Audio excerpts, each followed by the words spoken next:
Los tiempos cambian, la verdad no.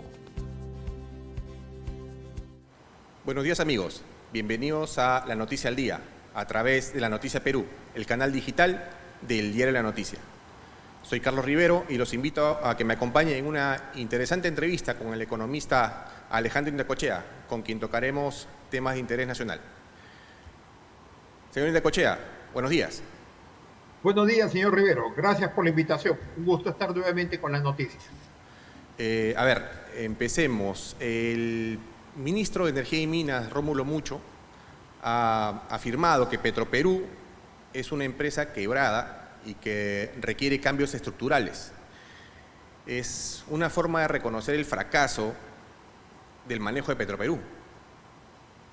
Totalmente de acuerdo. Yo creo que con el ministro Mucho hay expectativas, primero porque él tiene toda una experiencia, una trayectoria a nivel de proyectos mineros y muy buen diálogo con las comunidades. Él habla quechua incluso, llega directamente, ¿no? Entonces hay expectativa en su desempeño. Yo creo que la tarea del ministro Mucho se reduce primero a Petroperú. Petroperú es una empresa que está totalmente quebrada, la deuda es 4 veces el patrimonio, ya no hay patrimonio. Es un barril sin fondo donde introduce el Estado. Cuando se habla de privatizar Petroperú, se desconoce que ya no hay capital. ¿Qué vamos a privatizar? Vamos a tener que pagar para que se lleven Petroperú, lo cual implica sacar dinero de un bolsillo para ponerlo en otro. Ahora, se comenta que es una empresa estratégica para quienes viven a costa de la empresa. Acá hay que investigar varios aspectos, como una refinería en el periodo del señor Humala, cuyo presupuesto estaba en $1.300 millones para 90.000 barriles, que ese sería el costo, digamos, en el mercado, llega hoy día a $6.500 millones. Y paradójicamente, el gerente de esa refinería ha sido el anterior ministro de Energía y Minas en el país. Entonces, acá hay cuentas pendientes con el país. ¿Cómo llevaron a Petroperú a este desastre? Estamos hablando de dos carreras, digamos, ¿cierto? Caótica, ¿no? Pero ¿cuál es la propuesta? La propuesta concreta para mí es que se entre a un proceso de reestructuración, pero no del Estado. Ya la empresa está quebrada. Que se deje en manos de los acreedores, de los que son dueños verdaderamente de Petroperú. Ellos verán qué van a hacer con la refinería de Talara, si de repente pueden recuperar unos 2.000 millones, 2.500 millones, vender activos. Como Petro le dio lotes a Petroperú, sabiendo que Petroperú no tiene la capacidad técnica, porque hace 50 años que no explora, no busca petróleo, ni tiene la capacidad económica. Entonces, esos lotes hay que subastarlos. Hay que vender el activo en Petroperú, una reducción de personal. Se habla de empresa estratégica. Este es un concepto obsoleto de 50 años atrás. ¿Qué más estratégica que la comida? ¿Qué más estratégico que atender la pobreza en el país? ¿Qué más estratégico que un comedor popular? Es un concepto de la época del Velascato, totalmente obsoleto, 50 años después, ¿no? Que no tiene vigencia. Pero con Petroperú se tiene que tomar medidas cuanto antes para evitar este despilfarro para el país, ¿no? Que se canalicen recursos que necesitamos estratégicamente para educación, para salud, para comedores populares, ¿no? Ahora, se habla de este cambio estructural. ¿Qué cambios van a ser necesarios para mejorarle la cara y el futuro a Petroperú? Es que yo ya veo tarde la situación. Se habla que es estratégico porque da atención a zonas alejadas. No nos preocupemos de eso. El único lugar donde Petroperú tiene para atender es en Iquitos. Subastemos los servicios porque Petroperú ya ha perdido el mercado. Tiene menos del 28% del mercado. Entonces, subastemos con los operadores quién puede dar atención a esas zonas alejadas del país. Pero tratar de relanzar una empresa como es Petroperú hoy en día significa seguir en el despilfarro para el país. Esa es mi opinión, ¿no? Me inclino más por una posición definitiva, porque vamos a seguir destinando recursos y postergando el problema. Ahora, Rómulo Mucho ha asumido la cartera de Energía y Minas en medio de esta crisis de Petroperú, cuestionamientos a proyectos mineros frenados. ¿Cuál es el plan de trabajo que le espera a Rómulo Mucho? Bueno, ya ha anunciado el relanzamiento del proyecto de Tía María. Ojalá que no sea suspendido por el Premier, ¿no? Porque recuerdo con el anterior ministro de Energía y Minas, cuando anunció que Tía María se iba a relanzar, él lo desmintió a los 2 días siguientes, Sí. con declaraciones políticas. Entonces, acá el país está perdiendo la bonanza minera.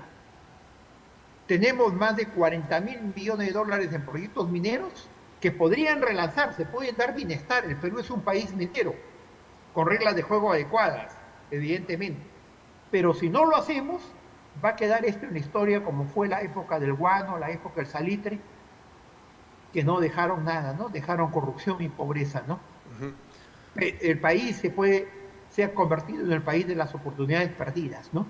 En lo que implica la minería. Esperamos que el ministro Rómulo Mucho, evidentemente, relance los proyectos mineros para gestar bienestar, desarrollo a futuro, ¿no? Entre esos proyectos estamos hablando también de Conga. También Conga tendría que ser replanteado. Cajamarca es una de las zonas donde más ha aumentado la pobreza, ¿no? Es lamentable, digamos, la situación en Cajamarca. No se ha generado bienestar y nos hemos quedado con piedras bajo tierra, ¿no? Ahora, el ministro de Economía, José Arista, ha señalado que estamos aún en recesión o saliendo de ella. ¿Cuáles son las proyecciones económicas para los próximos meses? El ministro de Economía es un técnico reconocido. Él ha sido mucho más prudente, ha dicho que la recuperación se espera en el segundo semestre. No está haciendo juegos estadísticos, como lo hacía el anterior titular del MEF, señalando una recuperación que no había. Evidentemente, si yo caigo 30 metros bajo y subo 20, digo bajo tierra, no es que haya subido 20. Entonces, ese juego estadístico lo ha dejado de lado. Está anunciando un plan de austeridad que tiene que entenderlo el Congreso. El Congreso está incumpliendo la ley, porque si bien por ley el Congreso no tiene capacidad de gasto, sí lo está haciendo merced a un chantaje. Va el ministro de Economía, como fue con el presupuesto, Ajá. y le aprueban de inmediato el presupuesto, condicionado a que le emplee los gastos del Congreso. Eso es deshonesto, eso es inmoral para el país, irresponsable. Lo que hace un Congreso que optar por el chantaje para que le aprueben el gasto. Ahora, como usted menciona, está el Congreso, ¿no? Digamos que la gestión de este Congreso es, siempre decimos que el Congreso actual es peor que el anterior, ¿no? Pero en función de políticas económicas, ¿en qué nivel está nuestro Congreso? Bueno, lamentable, no ven nada. No ven nada. Si nosotros hacemos un recuento, se han convertido en robasueldos, ¿no? Se han convertido en niños, aprueban el tráfico informal, han desmantelado la SUNEDU, o sea, continúa la estafa educativa con los jerarcas, los patriarcas que financian partidos en el Congreso y son sus testaferros los que llegan ahí. Un Congreso evidentemente que yo lo denominaría como el Congreso de la vergüenza, ¿no? ¿Por qué? Porque el único objetivo que tienen es usufructuar el gasto público, aumentar, construirse un club privado, un club prácticamente privado para el Congreso de Santa María, recibir bonos de 42.000 soles, bonos de 9.000 soles y una bonificación de 42.000 soles en diciembre, sabiendo que hay más de 10 millones de habitantes en situación de pobreza en el país. Acá no hay derecha-izquierda, acá que no manipule, tanto uno como el otro lado, los dos. Ese membrete de derecha-izquierda ya es totalmente obsoleto. Y peor es lo del otro lado, porque en nombre del pueblo, en nombre de la población, de la reivindicación, miren lo que sufructan los traficantes, digamos, de intereses privados, los traficantes de intereses que hay, digamos, en el Congreso, ¿no? Que evidentemente esto es lamentable. El único objetivo en común que tiene el gobierno y el Congreso es llegar al 2026. Ahora, si bien para fomentar o digamos que mejorar nuestra economía, se habla mucho de la inversión extranjera. Con estos altos índices de inseguridad, es riesgoso para un inversionista extranjero meter su plata acá, ¿no? Bueno, el punto que comete es tremendamente importante.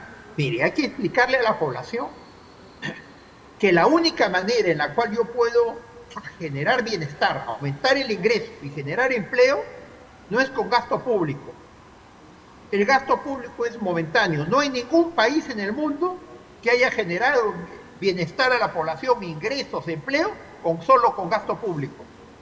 El gasto público hay que hacerlo apoyando a los más necesitados. La única manera de poder generar ese bienestar es con crecimiento. Pero para crecer necesitamos inversión. No inversión pública, tampoco, porque esa termina. Sí. Y se malgasta muchas veces, sino inversión privada. Y no tenemos inversión privada. ¿Qué afecta de por medio? El primer efecto es la corrupción. Y el segundo efecto es el de la inseguridad ciudadana día a día. Porque esto nos afecta a todos. Más aún, vale la pena comentar que en el caso de la inseguridad ciudadana, a quienes está más afectando, digamos, este problema es a nivel del restaurante de menús, del taller que atiende carga de baterías, a los pequeños empresarios, a los pequeños emprendedores en San Juan de Lurigancho, en Comas. Y es un Estado que está totalmente ausente. Un Congreso donde cada congresista tiene 4 vigilantes para su protección privada. Entonces no sienten el problema, no sienten el ciudadano a pie que día a día sale con este temor de perder la vida en la calle. Ahora, con este panorama, los pequeños negocios, los pequeños emprendedores tienen un futuro incierto. Muchos cierran debido a la inseguridad. Totalmente cierto.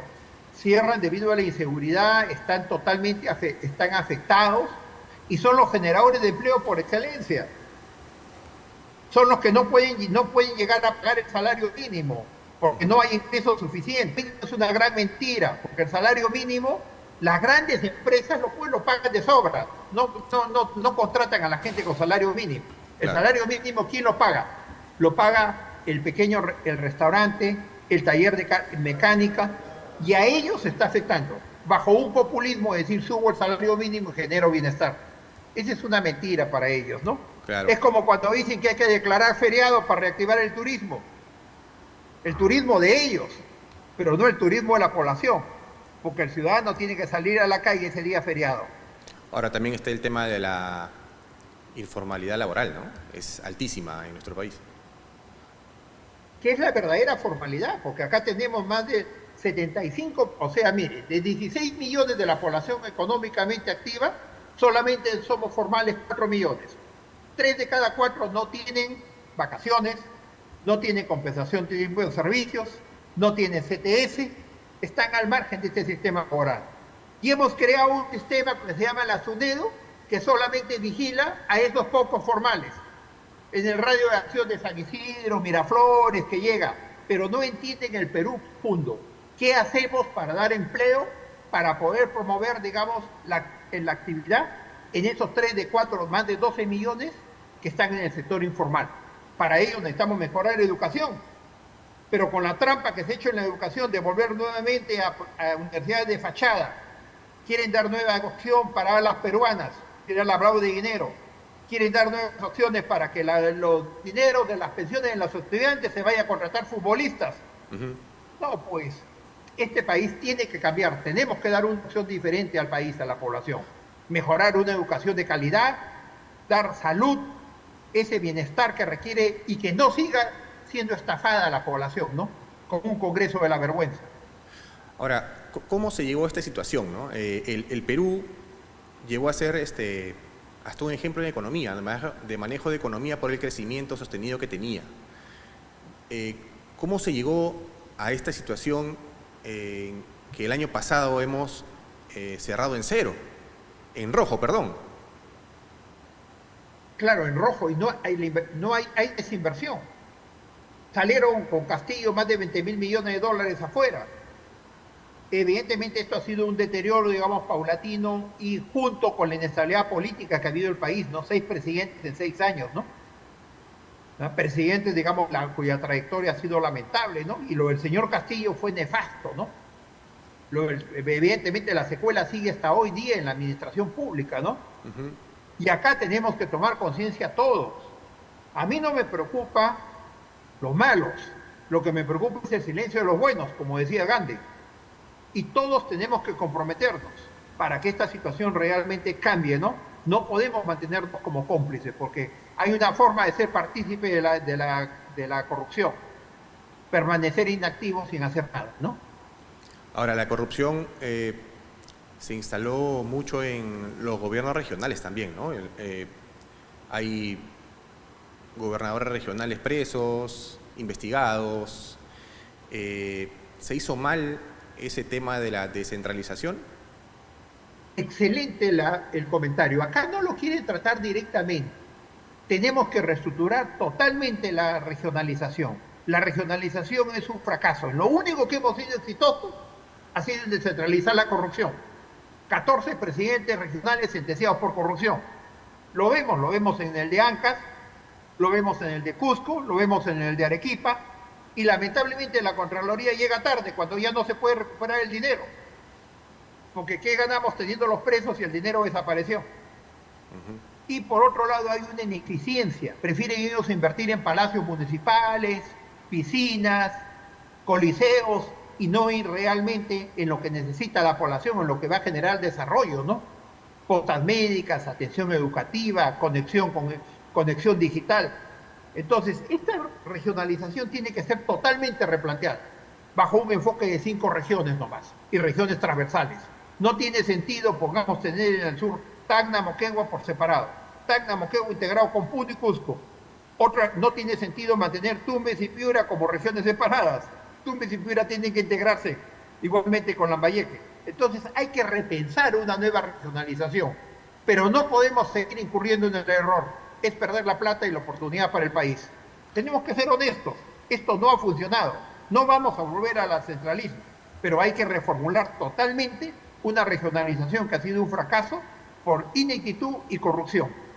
Ahora, esta corrupción también lamentablemente ha servido para, digamos, alejar a los buenos técnicos de las instituciones públicas, ¿no? Porque no se quieren ver siquiera rozados por esta, ¿no?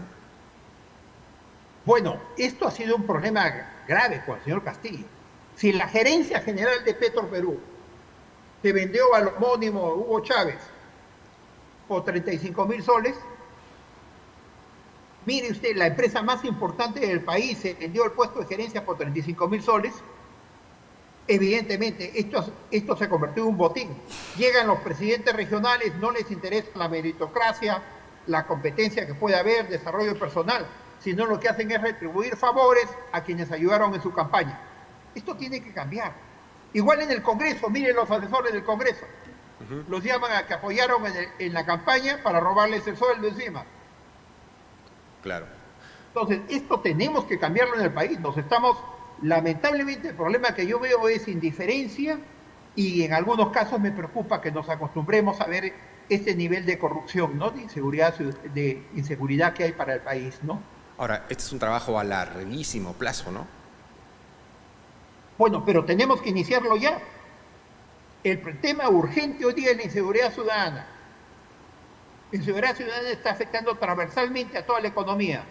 El ciudadano de a pie, independientemente del barrio donde viva, sale con temor a la calle. Puedes perder la vida por un celular. O sea, para usted... Hablamos plan Boluarte, plan anunciado en otro lado, que es la mamá del país, pero no, pues no queremos mamás, queremos gobierno, queremos hechos concretos ante el país, ¿no? Entonces, básicamente, lo primero que debería hacerse ahora es repotenciar el tema de la seguridad ciudadana. Tener una estrategia clarísima, con la cual hay que salir ya de inmediato, y no encubridora, ¿no? ¿Por qué? Porque se está demostrando que el Perú se ha convertido en exportador de armas para delincuentes, que lo desconocieron acá, dijeron que no faltaban armas, que no había nada, pero está demostrado que las armas salieron del ejército peruano para Ecuador y para otros países. Entonces, eso se tiene que reformular, tiene que ser investigado. Lamentablemente, los militares que están en el Congreso no han pedido ninguna investigación al respecto, hay un silencio cómplice. Ahora, el nivel de pobreza en el Perú, ¿en qué porcentaje ha alcanzado? La pobreza, se ha hecho un estudio reciente, se está hablando alrededor de 10.100.000, 10.300.000. ¿Qué significa esto? Concretamente, 1 de cada 3 es pobre en el país. No tiene los suficientes ingresos para generar una situación adecuada de vida. No hablemos de aquellos que están al borde de la pobreza. que han perdido el empleo y esto lo podemos seguir aumentando. Ahora, estoy de acuerdo con los programas de apoyo social. Tenemos comedores populares, Caliwarma, reformularlo. Ahí debemos canalizar recursos, apoyar a nuestros compatriotas de extrema pobreza. Pero no vamos a salir de la pobreza solamente con apoyo social. Tenemos que generar desarrollo. Para ese desarrollo, inversión. Para esa inversión, credibilidad, confianza y seguridad. Que esto es lamentablemente lo que no ve, digamos, el gobierno. Ahora, tengo expectativas que el ministro de Economía haga una buena gestión, ha anunciado un plan de austeridad por medio, se ha puesto firme con lo que implica Petroperú, y ojalá tenga la ascendencia y el peso específico suficiente para decirle no a un Congreso que opta, digamos, por gastos indiscriminados como un chantaje de por medio para darle el visto bueno y mantener un silencio cómplice con el Ejecutivo, ¿no? Ahora, también es importante mantener una postura dentro del gabinete, ¿no? Como usted mencionaba, en la anterior gestión del ministro de Energía y Minas, el premier le enmendó la plana 2 días después. En este caso se necesita, digamos, que los ministros tengan, bueno, que estén debidamente informados, pero que tengan el respaldo necesario, ¿no? Pero la gestión anterior del ministro de Energía y Minas fue lamentable. Jugó con la presidenta al hacer inaugurar 5 veces la refinería de Talara, porque a cada rato se inaugura, a cada rato es el 100% de producción. Y sale la presidenta a declarar que el precio de los combustibles iba a bajar. Una somera ignorancia absoluta. Un ministro que fue el directamente responsable de la construcción de la refinería de Talara. Un ministro que un año antes estaba en el directorio de Petroperú y nos engañó con las cifras, no dio a conocer lo de Arthur D. Little, el informe de la consultora que pagamos, y cambiaba y ocultaba cifras. Esto realmente debió cambiarse hace tiempo, ¿no? El costo ha sido muy alto para el país mantener un burócrata, digamos, en esta forma, ¿no? Para todos. Para terminar, ¿usted ve con optimismo el panorama económico para este año? Yo creo que hay una recuperación paulatina, ojalá se concreten proyectos mineros, se adopte por una política de austeridad a todo nivel, principalmente en el Congreso, y podamos promover inversión, superar los 2 graves problemas que existen, ¿no? El problema de inseguridad ciudadana y el problema de corrupción en el país, ¿no? Porque lo que veo es un gobierno que actúa, digamos, reactivamente, ¿no? Apagando incendios.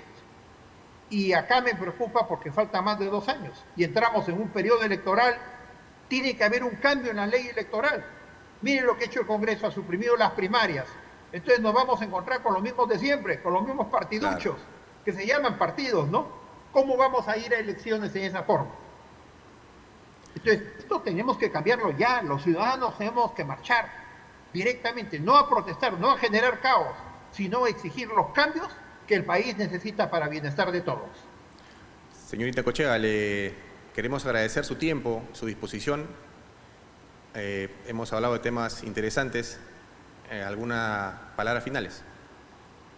Bueno, el Perú es un país de oportunidades también.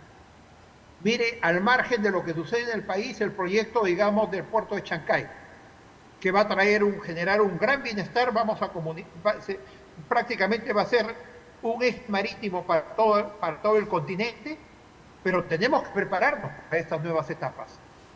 Tenemos que construir un tren rápido en la costa, integrarnos con Brasil, que quiere salir para el Pacífico, y evidentemente superar los problemas que nos rigen hoy en día. Hemos podido salir de etapas más difíciles. Tengo expectativa y fe que así lo vamos a hacer. Gracias por la entrevista. Gracias a usted. Buen día. Bueno. Bien, amigos, estuvimos con el economista Alejandro Necochea aclarándonos varios puntos importantes sobre la proyección económica en nuestro país. Los invito a quedarse en el canal, seguir nuestras redes, que vienen más entrevistas. Los tiempos cambian, la verdad no.